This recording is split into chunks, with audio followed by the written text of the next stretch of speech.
I've been using my Big Shot machine lately to do some embossing and some die cutting. And I thought I would share with you some tips that I have that I've either heard somebody else do them or I thought of them myself. And then I heard somebody else do them. You know how that goes. There's only so many ideas out in the world and we all have them at one time or another. My Big Shot is a Sizzix Big Shot machine and it's a manual, of course.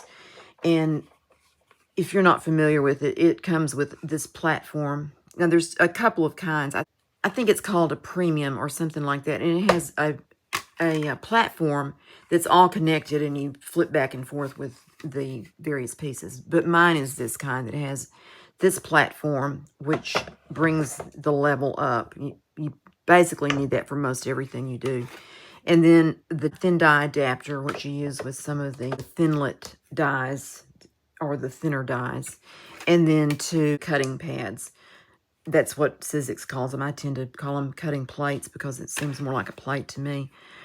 Mine are pretty well worn. These are the ones I got with the machine about 3 years ago, I think, 3 or 4 years ago. And this is what happens when you use them as they recommend.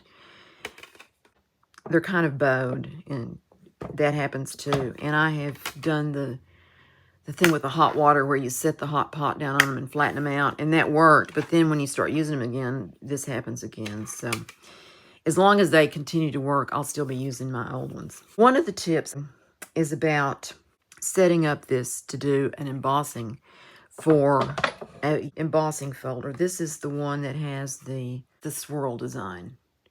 And I really like this folder. I bought it off of Amazon, and I don't know what brand it is. If it had a brand, I don't know. But I'm going to emboss this paint chip. It's a Kills paint chip with this design. And what I did is I just put it in this corner because I just want a little bit on the corner of that. And so I have the platform here, and I have the two plates. And this. And one tip is that it works better if you put in the edge that's open rather than the edge that's folded. That seems to be thicker, and it gives you a little better advantage on getting it to go through. And my experience has been that this isn't going to work because for some reason, when it gets there, it becomes too hard to turn. See how hard that is? I can barely do that, and I don't want to damage my machine. So what I found out that I can do is take off the bottom plate. And this is a cutting mat. Got at Dollar Tree. It's like this one, but I just took my craft knife and just cut it down to be the same size as these. In fact, I may have even used this as my ruler to run the knife across there and cut that off to where it's the same size and put it in as the bottom plate or pad. And then put the embossing folder with the open end going in at an angle. That seems to make it better too. It gives it a chance to grab, and maybe I'll do this end, but this side because it doesn't have the added paper there, so it should be a little better. And you want to be sure that it's within this area so it doesn't hang up on the mechanism when it goes through. And then I'll just put this plate on top, or pad, and turn the crank. And it's still pretty strong, and it may be because of the I mean, really, it is very strong. Makes me wonder if I put both plates on there. No, I didn't, because there's the other one. Sorry for the shaking. I'm sure that caused. I don't know why that was so hard that time, because I did it the other day and it wasn't that hard. Maybe it's the thickness of this paint chip. But there is the result. And with paint chips and some white core paper, you can sand that and it shows the design up better. And I'm going to do that at the end. I've got a couple of things here that I've embossed on that, so I can show you that. Oh, the other thing is a spritz of water usually helps to make your paper do better. I did not spritz this because I don't really know how this paint chip is going to react to being sprayed with water. And this side is kind of slick too, so it might not have any effect. So I didn't do that. I should try and see what happens, but I didn't. Some embossing folders are 3D embossing folders, and I have a couple here. With these thicker folders, you just use the platform, the folder, and one cutting mat, and I need something to put in here. I use this gray piece of paper. This came out of a scrap pack, so I don't know if it is white core or not. This is a little bottle I got, a spray bottle I got at Walmart, and they're like, it used to be $1 aisle. I think these are $1.50 now. Just a couple of 3 spritzes on it is enough. And then I'm just going to place it inside the folder straight as I can. And place it as I did before, where it's kind of at an angle. And I'm going to use my flatter plate here, or pad. The one that has the crack in it already.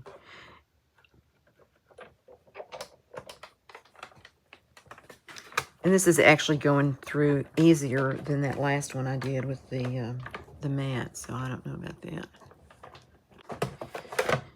Okay.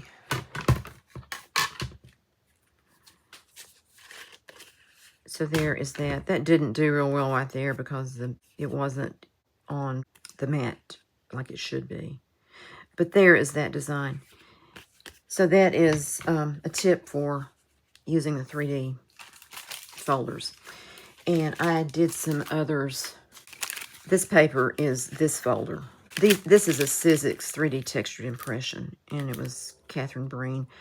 It was reduced, so this may not be available anymore. I really don't know if they just cycle designs in and out or how they do that. But anyway, I found it at Hobby Lobby on sale, and I bought it. It creates this design. Let's see if you can see that. And I was thinking, well, there we go. That shows it pretty well. I thought I'm going to try and see what happens when I use, this is Victorian Velvet Distress Oxide and this little rounded dauber thing. And I just went across this. Actually, I didn't do it on this, but anyway, I went across it. It makes the white design show up more. I'm trying to get that to show better on the, there we go. Maybe that's showing a little better. Now, I don't know what it does to this side when I do that, so I may just try a little bit on the corner or something. I don't know what I'm going to do with this anyway, so it doesn't matter. It could be cut into a pocket or a flip or something like that. I think I'll just see if I can do these little... I don't think this is as successful as the other way because it tends to go down into the spaces there. So I think that putting the color on it works best when it's the debossed side over this. Although that still looks pretty cute. I don't know. Just have to trial and error with some of these things to see how you like it. So anyway, that is an idea. The other thing I was looking at, I'll use this. This is another embossing folder I have. It's a Sizzix Tim Holtz brand. It has the lace pattern on it. I did this piece. And I was thinking you could make a little matchbook cover type thing and have that plain. But to get that plain, you have to position it where it just does part of it. So if I can remember what I did before, I'm going to do this. But I put it on this end. It's going to be upside down on this part. But about like that. And if I put it in this way, it's going to have to go this way. This needs to be straight because you want your design to be straight across there. So I'm not going to angle it. I want that part to be embossed, but I don't want this part to be embossed. So what I do is I put the plate on here and leave the space at the bottom that I don't want to be embossed. And then I run it through the machine. It comes to there, little bump. And you can go off the edge. And it's, because it's not pressed down on that, you have the plain edge at the bottom. And you might want that for something to put a word down here or something like that. And I didn't spray this one. I could have, but it kind of broke anyway, and it looks like the white's showing through a little bit. And if you want to have that show even more, let's see if I can do this here. just give it a light sanding.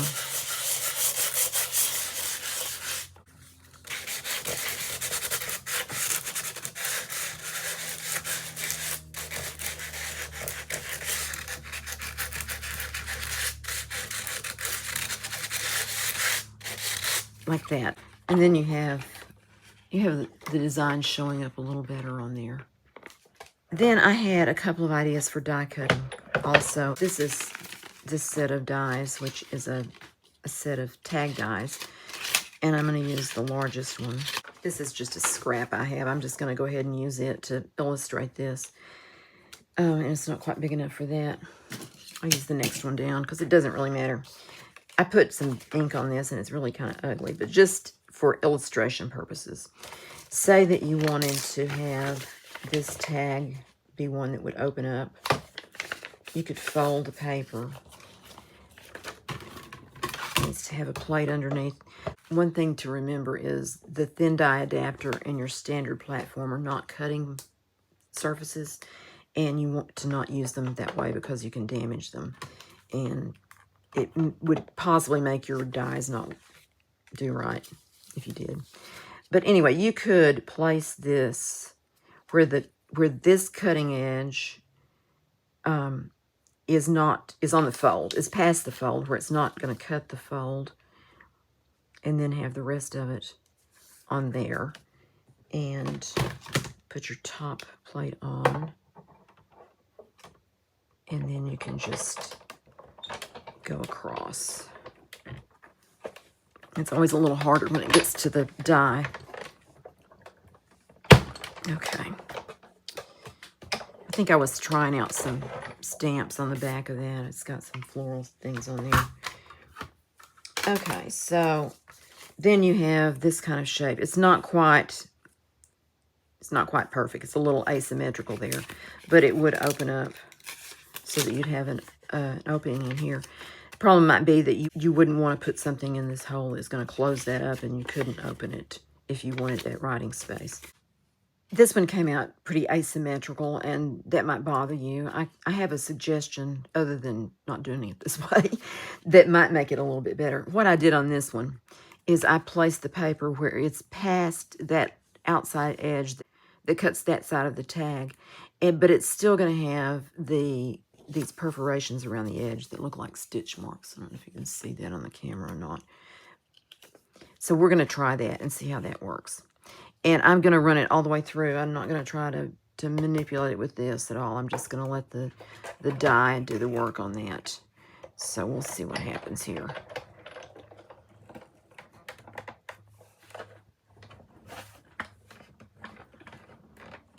Okay. I moved my machine over, and it's too far over, but that's okay. So, and I taped it down with some washi tape on this one because it needed to be exactly in that spot, or it was going to cut that side of it, and you don't want that to happen. So this looks like the right shape.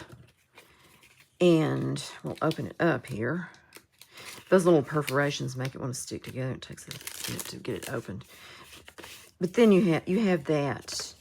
And I think that worked better in that case, to have just to place the die where it was barely over the edge and not cutting, but you still have your perforation, and you still get pretty much the same shape on the top of the tag.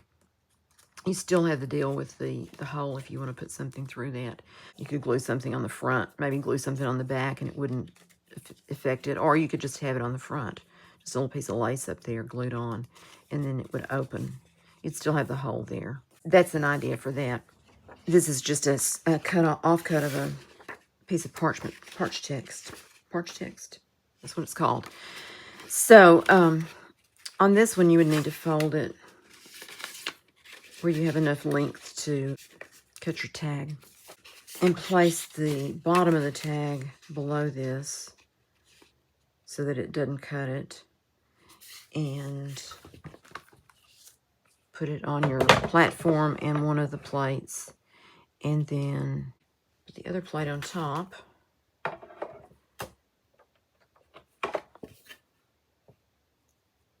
Needs to be straight with the the bottom of it.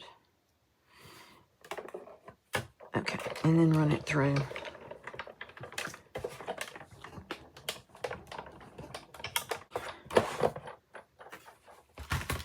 So then when you do it that way, you have a tag that will open up top to bottom.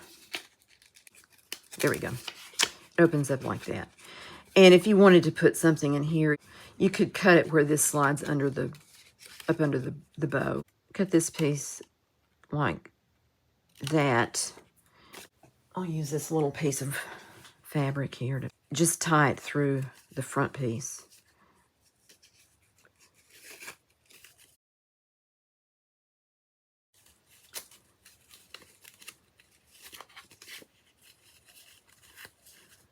So that you have that in the hole. And then on the back, it just is sliding up kind of underneath that. So then you have a little two-sided tag.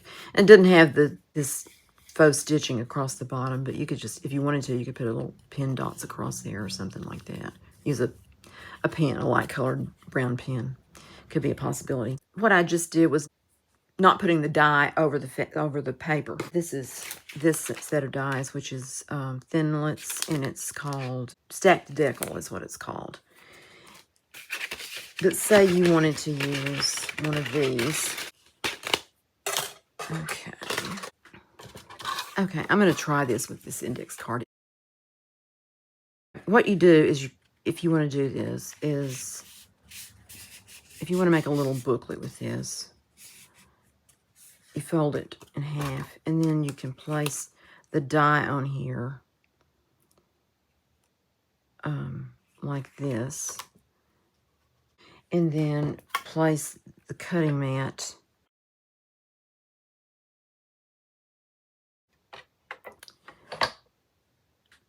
so that the edge of it doesn't go over that cutting part right there. So we'll see how this does. Just like that. And I hope it works, because I had trouble getting it through the machine with the other paper. And see, that's pretty hard on that right there to get over that bump. It would be easier if you could angle it, but since you want that to be straight there, and you have this mat on top there, you have to have it where it will do right. So what we have is it cut the decal around there, but it didn't cut it out all the way out here. So in that case, you just take your scissors and kind of do a little ziggy-zaggy thing going over to the edge. And then you have a little folded booklet kind of thing. You could put pages in it or whatever you wanted to do with that, or just make it a little flip up with a pocket behind it. Lots of options there. The last thing I wanted to show you is with these dies. I just used this die the other day to cut this design out, and I forgot the tip that I'm about to show you, which is it's on this information on this die. It's putting a piece of wax paper between the cutting edge and your paper will make it easier to get all these little pieces out. And I spent quite a bit of time with this little tool. There's a set of these that are from Dollar Tree. There's a fatter one like this one is, and then there's one that has a skinnier point. And you could use this to poke out those little pieces that don't automatically come out of your die. And hopefully, I haven't tried this recently. I think I've tried it in the past. But I hope that this works like I want it to, because it sure is easier to not have to poke out all those little pieces. Now, I'm going to cut this out of, I think I'm going to use a paint chip. Says it's mountain gray. It looks pretty white to me. Let's see how it compares. Yeah, you can tell there's a difference there.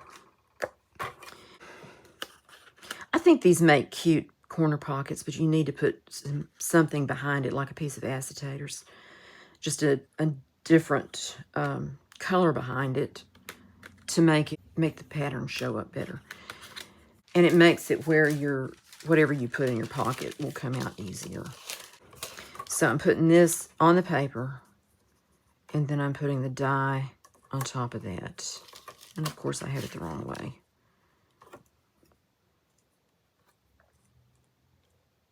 And I kind of like to have a little edge on there, not have it cut all the way out for having it as a pocket.